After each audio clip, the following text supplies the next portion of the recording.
মধ্যপ্রাচ্যের চলমান যুদ্ধ পরিস্থিতিতে হঠাৎ করে রাজধানীর অধিকাংশ ফিলিং স্টেশনে জ্বালানি তেলের সংকট দেখা দিয়েছে।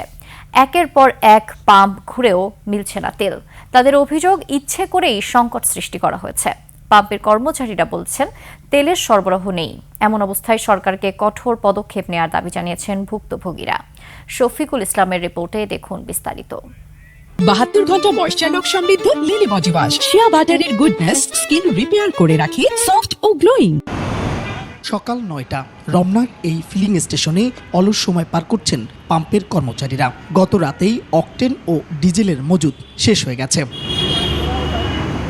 ফিলিং স্টেশনে যখন অলস সময় পার করছেন কর্মচারীরা, ঠিক তখন চালকরা এসে হতাশ হয়ে ফিরে যাচ্ছেন। বলছেন তাদের ক্ষোভের কথা। দুইটা পাম্প ঘুরে আইছি কিন্তু পাচ্ছি না তেল। এখন কি করবো, কোথায় যাবো এরা বলতে পারতেছি না। তেল যে আছে আজকের দিন চলবে না। আমি অফিস থেকে আসছি, অফিস থেকে বাসায় যাওয়া যাবে না, এই অবস্থায় আছি।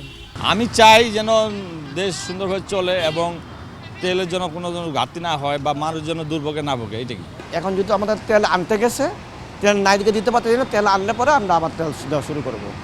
পল্টনের ফিলিং স্টেশনে গিয়েও দেখা গেল একই চিত্র। তেলের সংকট নিয়ে ক্রেতা বিক্রেতার রয়েছে পাল্টাপাল্টি অভিযোগ। অনেকেই কাজটা করছে যে 5 লিটার 10 লিটার করে নিয়ে বাসায় গিয়ে বোতল ঢেলে এসে আবার নিচ্ছে। ঠিক আছে, আসলে এটা করলে তো হয়তো তারা গেইনার 1 বা 2% লোক গেইনার, ঠিক আছে, but rest of the people তো এটা সাফার করছে, তাই না? এটা তো হওয়া উচিত না। এটা কেন হচ্ছে? কালকে তো আমরা সংবাদে বা নিউজে আমরা দেখছি যে পেট্রোল ঢুকছে বা এরকম কোনো কিছু আমরা একটা আশ্বাস পাইছি, তো এখন কেন আমরা পাচ্ছি না পেট্রোলগুলো? বৃহস্পতিবারে 18,000 লিটার তেল উঠাইছে। আমরা রবিবার পর্যন্ত চলবে, আমরা যেই একটা ধারণা আছে। তখন মানুষ এত পাগল হয়ে গেছে বৃহস্পতিবারের থেকে, যার লাগবো 10 লিটার, হ্যাঁ নিছে 20 লিটার 30 লিটার এভাবে নিয়ে আমাদের কালকে পাম্প মানে 7টা বাজে তেল শেষ হয়ে গেছে। সরকার কি বলেছে তেল শর্ট আছে? তেল তো শর্ট নাই, এটা বলেনি। তা আমরা মানে জনগণকে ভোগান্তি করে লাভ কি? তারপরে সরকারি ডিসিশন নাই, পুলিশ প্রশাসন নাই, কোনো ম্যাজিস্ট্রেট নাই, কোনো প্রকারের তদারকি নাই। কিছু করার নেই আমাদের। এখন গাড়ি বন্ধ করে বসে পায়ে হেঁটে হেঁটে অফিস আসতে হবে।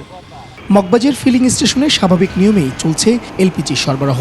জ্বালানি তেল না পেয়ে অনেকেই ছুটে আসছেন এখানে। এই পাম্পে সরাসরি আসলাম, এসে দেখলাম লাইন আছে, লাইনে ঢুকলাম। 15 থেকে 20 মিনিট পরেই আমি গ্যাস পেয়ে গেলাম এবং ভালো গ্যাসের যে প্রেশার, খুব ভালো প্রেশার পেলাম। বেদাল নাই, কোনো সিন্ডিকেট নাই, খুব সুন্দরভাবে গ্যাসটা নিচ্ছি আমরা। তেজগাঁওয়ের 7 রাস্তা এলাকার ফিলিং স্টেশনগুলোতে নেই জ্বালানি তেল, তবে পাওয়া যাচ্ছে সিএনজি গ্যাস। এটা রেগুলার বলতে তেল পাওয়া যাবে, তেল আসবে প্রতিদিন একই কথা বলতেছে, আমাদের ঘুরে হচ্ছে, কিন্তু আমরা তেল পাচ্ছি না। আমরা খালি প্রতিদিন খালি পাম্পে আমি ঘুরে বেড়াচ্ছি। তেল দিবে, আসতেছে, তেল বলছে, তেল লোড হচ্ছে। সিএনজি 24 ঘন্টাতেই চালু আছে।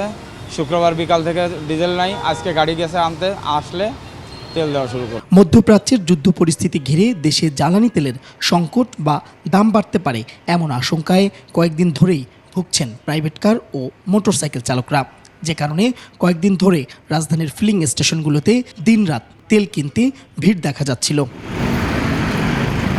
শফিকুল ইসলাম, 21 টেলিভিশন, ঢাকা।